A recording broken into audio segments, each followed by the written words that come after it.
Hello, everybody. Welcome. This is a introductory material that, irrespective of when you join, you have to go through to follow any of the classes.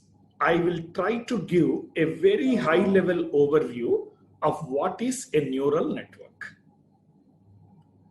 So, in this course, Real-World Data Science, we use neural networks to build many cool applications on images, text, structured data. But I want you to know that there are many machine learning algorithms. However, our focus will be neural networks. It's not just our focus. In modern day machine learning, neural networks probably are the most popular and most widely used and studied architectures. So it's worthwhile understanding that well. So at a high level, I want you to think of a neural network as two distinct parts or blocks. One is a block that can take a data and summarize that data. I'll explain what that is, what summarization is. But for the time being, let's assume that, let's call it summarizer. Okay. Now, the second block takes the summary and then builds a prediction. Right? So there is a summarizer that takes the data and summarizes, and then the second part takes the output of this first summarizer and makes the prediction. And let's understand what this summarizer is. Let's take an intuitive example. Let's say you are a real estate agent, okay, and you have two different properties. One is a one-bedroom apartment in an old apartment complex. Another one is a nice, luxurious villa. One day you sat in your office and you had two customers walking. You don't know their background. They looked alike. They wore the same t-shirt and jeans. But you, when you opened your window, you saw that they came in two different cars.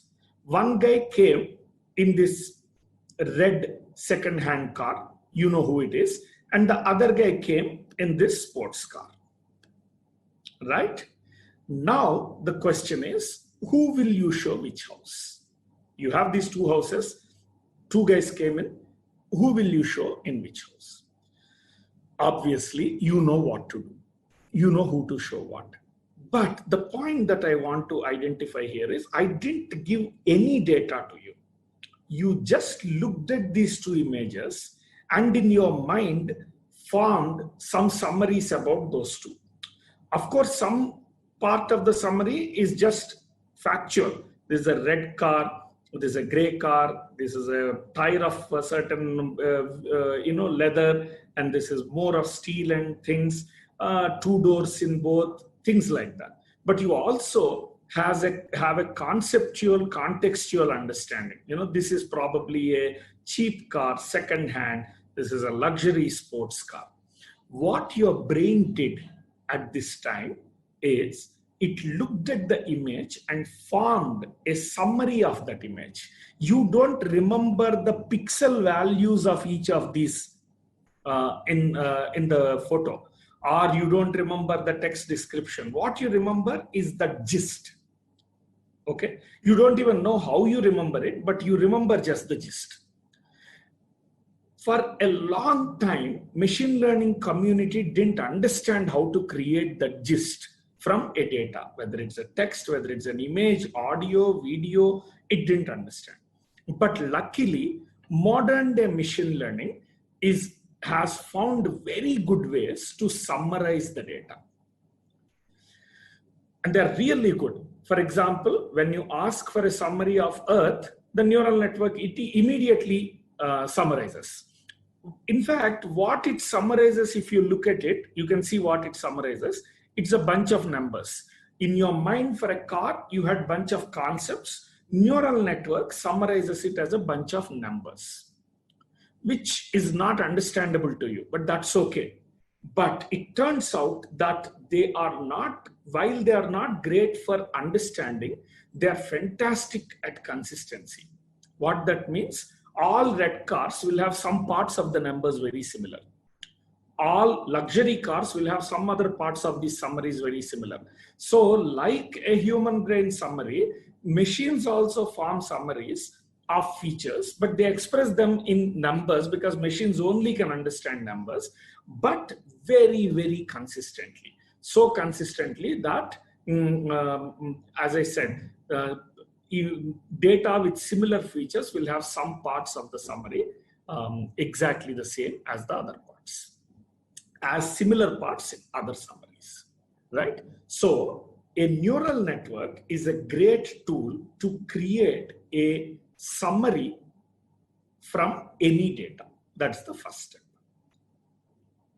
Once it creates the summaries, the second part of the neural network takes a step. Now that predictor wants to predict, typically in machine learning, you want to predict a quantity or classify something as good or bad. Okay, let's say you want to predict the stock value of a stock. What will be the value of stock of Google tomorrow?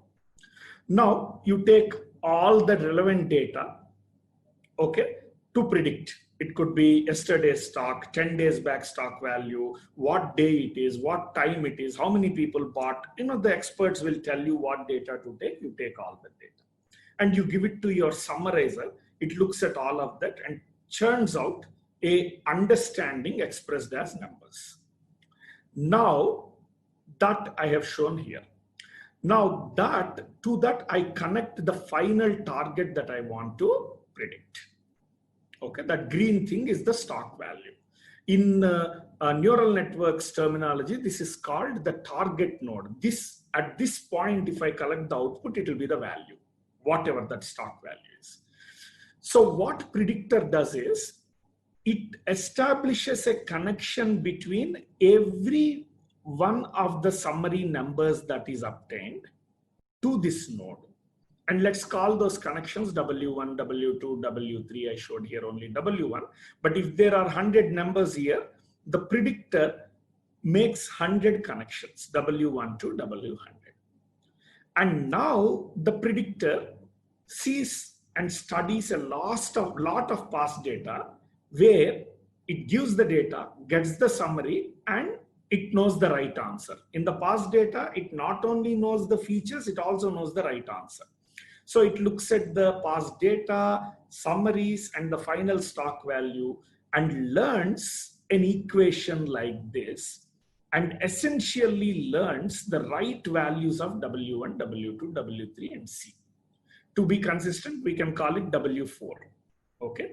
So the predictor connects the summaries to the output and predicts a final value. It learns how best to connect the summaries to the final value and learn such that any new data you show, any new summary you show, it will be able to predict the corresponding stock value. In a classification problem, let's say I want to classify a customer as a good or a bad or a neutral customer. Instead of one value now, I give 3 values. Because there are 3, good, bad, ugly, good, bad, neutral. If there are 5 classes of customers, I'll give 5 values. Any number of sets, I will give you that many. So because in this case there are 3, 1, 0, 0. Good customer, I decide to call 1, 0, 0. Bad customer 0, 1, 0. And neutral one 0, 0, 1. By the way, this is just a convenience. If you want to call good customer 0, 1, 0, bad customer 1, 0, 0, that's okay. That's perfectly fine.